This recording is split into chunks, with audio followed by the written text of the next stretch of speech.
வணக்கம் மக்களே. நினைத்த நேரத்தில் மரணத்தை தழுவும் வரம் பெற்ற ஒருவரை பற்றி உங்களுக்கு தெரியுமா? தன் தந்தைக்காக வாழ்நாள் முழுவதும் திருமணமே செய்து கொள்ளாமல் அந்த தியாகத்தாலேயே தெய்வ நிலைக்கு உயர்ந்த உத்தமர் அவர். ஆம், அவர்தான் மகாபாரதத்தின் மிக முக்கிய தூணான பீஷ்ம பிதாமகர். பிள்ளைகள் இல்லாத அவருக்கு உலகத்திலுள்ள எல்லாருமே கடன் தீர்க்கும் ஒரு அரிய நாள்தான் பீஷ்ம அஷ்டமி. இந்த வீடியோவை ஸ்கிப் பண்ணாம முழுசா பாருங்க. ஏன்னா இந்த நாளில் நாம் செய்யும் ஒரு சின்ன விஷயம் நம் முன்னோர்களின் ஆசியை அப்படியே நமக்கு கொண்டு வந்து சேர்க்கும். வாங்க வீடியோவுக்குள் போகலாம். குருக்ஷேத்திர போர் நடந்தபோது அர்ஜுனனின் அம்புகளால் தொலைக்கப்பட்டு பீஷ்மர் அம்பு படுக்கையில் விழுந்தார். ஆனால் அவர் நினைத்திருந்தால் அப்போதே உயிரை விட்டிருக்கலாம். அவருக்குத்தான் இச்சை மரணம், அதாவது நினைக்கும்போது உயிர் துறக்கும் வரம் இருந்ததே. ஆனால் அவர் காத்திருந்தார். ஏன் தெரியுமா? சூரியன் தெற்கு திசையிலிருந்து வடக்கு நோக்கி பயணிக்கும் உத்தராயண புண்ணிய காலம் வரும் வரை அவர் காத்திருந்தார். அந்த புனிதமான தை மாதம் வளர்பிறையில் வரும் அஷ்டமி திதியில்தான் பீஷ்மர் தன் உயிரை ஏகாதசிக்கு முந்தைய நாளான அஷ்டமி என்று இறைவனிடம் ஒப்படைத்தார். அந்த திருநாளையே நாம் பீஷ்ம அஷ்டமி என்று கொண்டாடுகிறோம். இப்போ உங்களுக்கு ஒரு கேள்வி வரலாம்.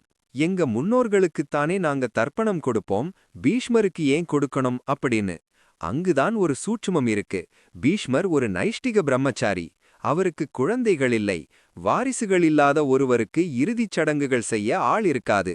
ஆனால் பீஷ்மரின் தியாகத்தை போற்றும் வகையில் இந்த உலகத்திலுள்ள அனைவருமே அவருக்கு வாரிசுகளாக இருந்து நீர் வார்க்கலாம் என்று சாஸ்திரம் சொல்கிறது. தந்தை இருப்பவர்கள் கூட பீஷ்மருக்கு பீஷ்ம தர்ப்பணம் அல்லது நீர் அர்க்கியம் விடலாம் என்று சில நூல்கள் கூறுகின்றன. அப்படி செய்வதால் அவர் மனம் குளிர்ந்து நமக்கு நீண்ட ஆயுளையும் அறிவான குழந்தைகளையும் வெற்றியையும் ஆசியாக வழங்குவார் என்பது நம்பிக்கை. இந்த நாளில் பீஷ்மரை நினைத்து வணங்குவதாலும் முன்னோர்களுக்கு தர்ப்பணம் கொடுப்பதாலும் பித்ருதோஷம் விலகும். தெரிந்தோ தெரியாமலோ நாம் செய்த பாவங்கள் அனைத்தும் பஞ்சுப்பொதி போல எரிந்து சாம்பலாகும் என்று புராணங்கள் கூறுகின்றன. பீஷ்மரின் வலிமை, விவேகம் மற்றும் தியாக உணர்வு நம் சந்ததிக்கும் கிடைக்கும். எனவே வரும் பீஷ்ம அஷ்டமி அன்று மறக்காமல் உங்கள் பிரார்த்தனையை செலுத்துங்கள். பீஷ்மரின் ஆசி நம் அனைவருக்கும் கிடைக்கட்டும். இந்த தகவல் உங்களுக்கு புதுசா இருந்தா மறக்காம லைக் பண்ணுங்க. உங்க நண்பர்களுக்கும் ஷேர் பண்ணுங்க.